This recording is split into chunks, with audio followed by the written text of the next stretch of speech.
So, officer, can you tell me a bit about yourself and your journey growing up to who you are and who you are today? Yeah, I guess I grew up in lower class environment with a lot of unique experiences, I guess, a lot of traumatic experiences. Joined the Navy out of high school um, after spending 6 years active and 7 years in the reserves. I moved to Texas and joined the Frisco Police Department. So, when you were in high school, did you know you wanted to be a police officer? No, had no idea what I wanted to do when I was in high school. Did you know you wanted to join the Navy, like walking into high school? No. No. Okay. Mm-mm. So, what made you become a police officer? Become a police officer? Um, I was a military police officer in the Navy, so that was my primary, I guess, association with law enforcement. And so when I got off active duty, I ran and started an insurance and financial planning business in the state of Washington. Then when me and my family decided to move back to Texas, I wanted to change professions. So I got into law enforcement in the civilian side. So, what made you get into law enforcement? I just wanted to help people. I was used to kind of a military structure. I've been in a bivocational pastor for over 15 years, and so I've had these two different aspects to my job. So whatever I was doing that paid the bills, I also volunteered as a pastor um, in whatever church or community I was living in. So I became a police officer. The cliche answer is because I was able to help people. Um, but it also provided a lot of security and a good income for my family, and it gave me an opportunity to expose myself to people I wouldn't normally get exposure to. So, why specifically Frisco? Why specifically Frisco? Because I put in an application and they accepted it. Okay. Every city has a police department, right? So if you want to be in law enforcement, you just start putting your application out there. We were going to live near this community, and so Frisco, as a police department, has a great reputation. They're one of the highest paying police agencies in Texas. And so the income potential was good, the benefits were amazing, the community was good. So, I mean, it just made sense to put my application in. So, Right. So, when you were in high school, what made you join the Navy? what made me join the Navy?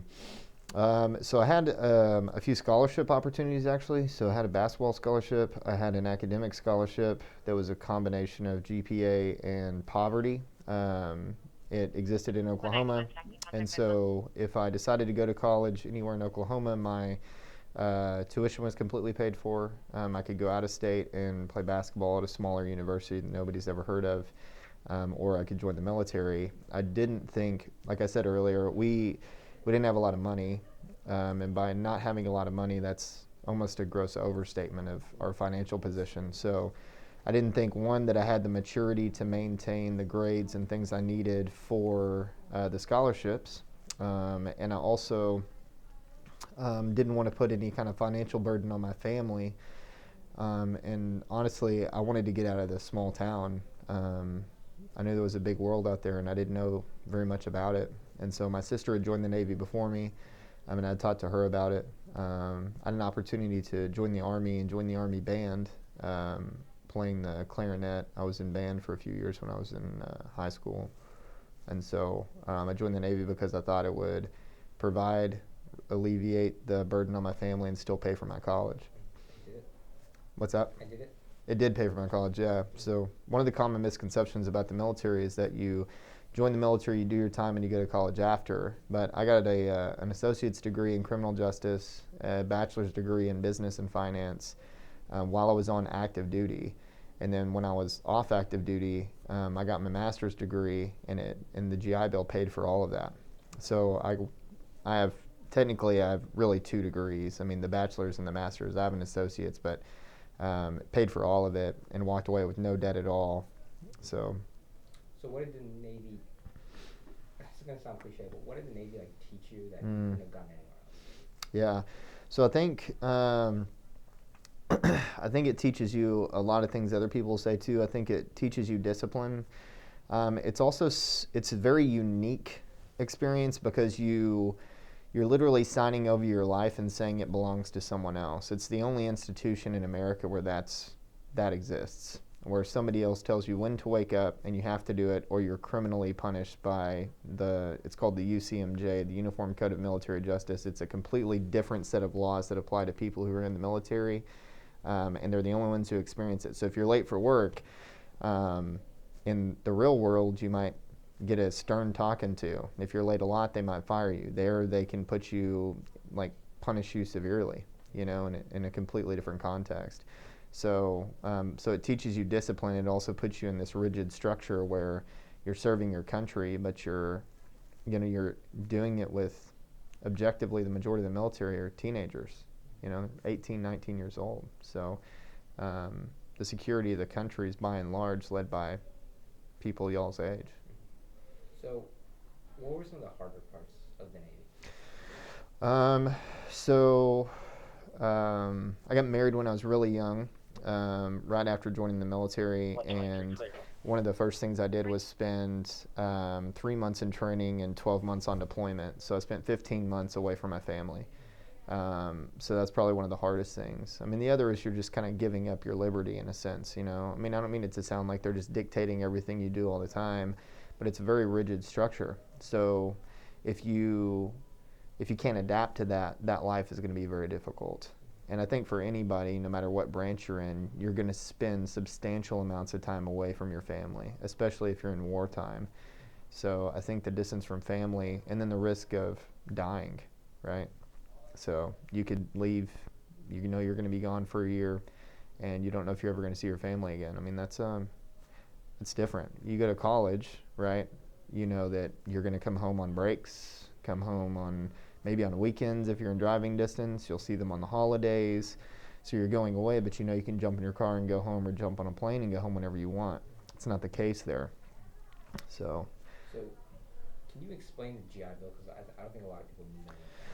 Yeah, sure. So what you guys will experience is called the post 9/11 GI Bill. And so basically the GI Bill, if you are on active duty and you're on active duty for more than 2 years, you qualify for the GI Bill. And basically what it did for me, so if you are on active duty, you don't have to use the GI Bill for it to pay for your tuition. They'll allow you to go to college, they'll pay for that tuition. Most of the time they'll pay for your books, and you can get an education completely free without touching that benefit. So if you decide to do 4 years on active duty and then go the route of getting out and going to college, the GI Bill will do a few things for you. It'll pay for your tuition, it'll pay for your books, and then it'll give you a stipend to live on. So it also pays for your living expenses to a degree. So like if you live in this area and you used it, it would give you $1,800 a month on top of paying for all those other things so you can focus on school. That is a benefit that only exists with the GI Bill, and you don't pay for it. How do you think that GI Bill transformed your life, basically? How do you think it transforms your life? Transformed your life. If the GI Bill wasn't a thing, yeah, where would you be right now? If the GI Bill wasn't a thing, where would I be? I'd probably be in the same place. Because my bachelor's paid for, by the military, and the GI Bill was a big benefit because it saved me $35,000 just for tuition on my master's degree, plus books and everything else. Okay. So it gives you. I guess it would be different in the sense that I had the freedom and the liberty to join and get my master's, pursue higher education, knowing that. It also paid for my wife's master's. Wow. So we used the stipend that I got to pay for her tuition. So it paid for my master's and it paid for my wife's master's because we didn't need the money for living expenses. So, that's pretty big. Yeah. So the student loan crisis right now is worth something like $1.6 trillion. Would you encourage students who are wanting to avoid mass amounts of debt to follow your footsteps, basically? I think the military is a great option for people. I think if you just join the military for the education benefits, you'll hate your life. Just being honest, right? So I think if you're going to join the military, when I sit with kids, I get that question a lot because I was in the military, and so people who are thinking about joining the military talk to me a lot about what it was like. So I would say know the branch you're joining, and then be selective about the job you choose to do in the military. And that's the biggest thing. So if you're going to join the military and you have some idea of what you want to do with your life, law enforcement, maybe you want to be a doctor, maybe you want to be a nurse, fill in the blank, maybe you want to be a chef, whatever it is, they have careers like that in every branch of the military. So my advice would be choose the branch of the military that provides you the job that you actually want to do. Because if you just join the military and you don't really care what you're doing, you will hate your life for 4 years at least. Imagine waking up every morning at 5 o'clock for 4 years and know that you're going to spend 8 to 12 hours doing something you absolutely hate doing. Right? So a lot of people join the military for college benefits. They'll accept whatever job's available. They'll get sold on something by a recruiter, and then they'll hate their life for 4 years. And so if you're going to join the military, don't just do it for that. Find out what jobs are available, get an idea of something you'd like to do every day, and then let the military pay for that job experience and that education. And then use that college credit that you get in that training to go towards a bachelor's degree in nursing. Or, I mean, you could get your nursing certification while you're on active duty too. There's just a lot of opportunities. You just have to know how to take advantage of them and how to use the opportunities the military presents to your advantage, so you're not stuck with a wasted 4 years of your life.